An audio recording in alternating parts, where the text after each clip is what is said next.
Assalamualaikum warahmatullahi wabarakatuh. Saya Tengku Narasya Adiza. Di sini saya akan mempresentasikan hasil dari makalah saya yang berjudul Etika Profesi Auditor Kantor Akuntan Publik.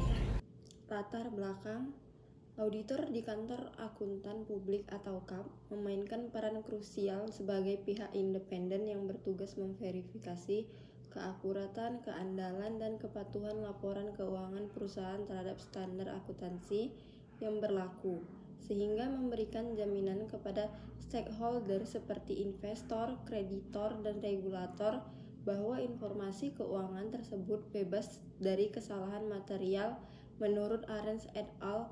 2020. Kasus pelanggaran etika auditor telah menjadi sorotan global seperti skandal Enron pada tahun 2001 di mana firma audit Arthur Andersen gagal menjalankan independensi dan objektivitas sehingga gagal mendeteksi manipulasi laporan keuangan yang menyebabkan kebangkrutan perusahaan dan kerugian miliaran dolar bagi investor yang akhirnya mendorong reformasi regulasi audit seperti Sarbanes-Oxley Act menurut Simpson 2018. Di Indonesia, kasus Jiwasraya pada tahun 2018 menunjukkan pelanggaran serupa, di mana auditor dari KAP besar diduga terlibat dalam konflik kepentingan dan tekanan klien, yang mengakibatkan kerugian negara hingga triliunan rupiah dan penuntutan hukum terhadap beberapa pihak terkait menurut Sutrisno 2021. Berikut rumusan masalah. Apa saja prinsip etika utama yang harus dipegang auditor di KAP? Yang kedua, bagaimana implementasi etika profesi auditor dalam praktik sehari-hari di KAP? Ketiga, apa dampak pelanggaran etika terhadap kredibilitas profesi auditor dan masyarakat? Pengertian etika profesi auditor. Etika profesi auditor merujuk pada seperangkat norma moral yang mengatur perilaku auditor dalam menjalankan tugasnya, memastikan bahwa praktik audit dilakukan dengan integritas dan tanggung jawab sosial. Perbedaan antara etika umum dan etika profesi spesifik auditor. Etika umum mencakup prinsip-prinsip moral universal seperti kejujuran dan keadilan yang berlaku untuk semua individu dalam masyarakat. Sedangkan etika profesi auditor lebih spesifik dan terfokus pada aspek-aspek seperti integritas atau kemampuan untuk bertindak jujur tanpa kompromi. Objektivitas, kemampuan untuk membuat penilaian bebas dari bias, kerahasiaan atau perlindungan informasi sensitif klien, dan kompetensi atau keterangan dan pengetahuan yang memadai untuk menjalankan audit. Teori etika yang relevan dalam konteks profesi auditor mencakup berbagai pendekatan filosofis yang membantu memahami dasar moral dari keputusan auditor. Teori-teori ini seperti yang pertama, teori deontologi, kewajiban moral auditor untuk mematuhi aturan. Yang kedua, teori utilitarisme, etika berdasarkan manfaat maksimal bagi masyarakat.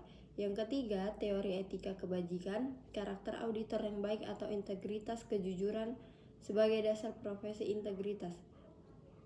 Prinsip etika profesi auditor.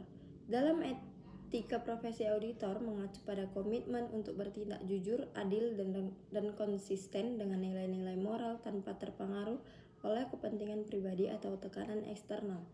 Objektivitas memerlukan auditor untuk menghindari bias dalam proses audit, baik yang berasal dari hubungan pribadi, finansial, atau emosional dengan klien.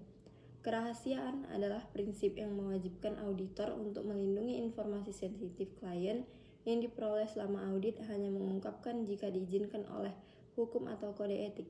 Kompetensi dan kehati-hatian mengharuskan auditor memiliki pengetahuan teknis, keterampilan, dan pengalaman yang memadai untuk menjalankan audit dengan standar tinggi, serta menerapkan kehati-hatian dalam setiap langkah. Perilaku profesional melibatkan penghindaran konflik kepentingan dan pemeliharaan reputasi profesi melalui tindakan yang etis dan bertanggung jawab. Tantangan etika di kantor akuntan publik. Konflik kepentingan dalam kantor akuntan publik terjadi ketika auditor memiliki hubungan pribadi, finansial, atau profesional dengan klien yang dapat mengganggu kemampuan mereka untuk memberikan opini audit yang objektif dan bebas dari bias, menurut IFAK 2021. Tekanan eksternal sering muncul ketika klien meminta auditor untuk melakukan audit yang lebih fleksibel, seperti mengabaikan prosedur standar atau mempercepat proses untuk memenuhi deadline ketat, yang dapat mengkompromikan standar etika dan kualitas audit. Menurut Wyatt 2004, tekanan waktu misalnya dapat mendorong auditor untuk mengurangi pengujian atau mengandalkan data yang tidak lengkap, meningkatkan risiko kesalahan atau penipuan. Penggunaan kecerdasan buatan atau AI dalam audit menimbulkan tantangan etika global, seperti risiko bias algoritma yang dapat menghasilkan hasil audit yang tidak adil atau diskriminatif jika data pelatihan tidak representatif. Menurut Ales et al. 2020, penerapan etika dalam audit.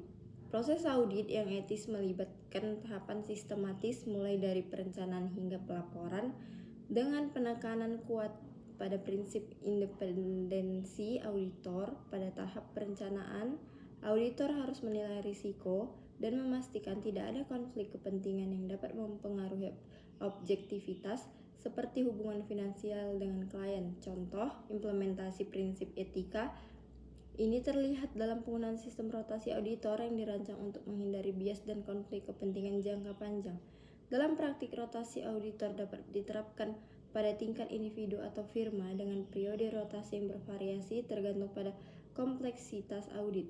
Di Indonesia, KAP sering mengadopsi rotasi untuk audit perusahaan besar seperti BUMN, di mana risiko konflik kepentingan tinggi, namun tantangan muncul ketika pasar audit terbatas sehingga rotasi dapat membatasi pilihan auditor yang tersedia. Studi kasus pelanggaran etika. Analisis kasus nyata pelanggaran etika auditor dapat dilihat dari skandal audit di perusahaan seperti PT Asuransi Jiwasraya di Indonesia, di mana auditor gagal mendeteksi manipulasi keuangan yang menyebabkan kerugian negara hingga triliunan rupiah. Kasus ini melibatkan KAP yang terlibat dalam audit laporan keuangan perusahaan asuransi tersebut, namun independensi auditor dipertanyakan karena adanya dugaan hubungan bisnis yang terlalu erat. Pada tingkat global, skandal Arthur Andersen yang terkait dengan Enron pada tahun 2001 menunjukkan bagaimana auditor besar dapat terlibat dalam penipuan, di mana firma tersebut menghancurkan dokumen untuk menghindari penyelidikan yang akhirnya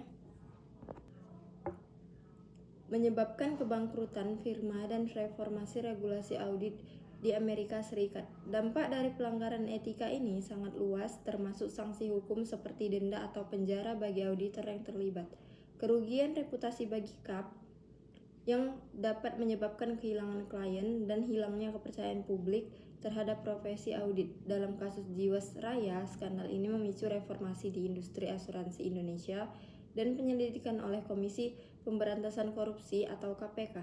Sementara Arthur Andersen mengalami kehancuran total yang menginspirasi undang-undang seperti Sarbanes-Oxley Act untuk memperketat etika auditor lebih lanjut. Sanksi hukum dapat mencakup larangan praktik bagi auditor yang menghancurkan karir mereka.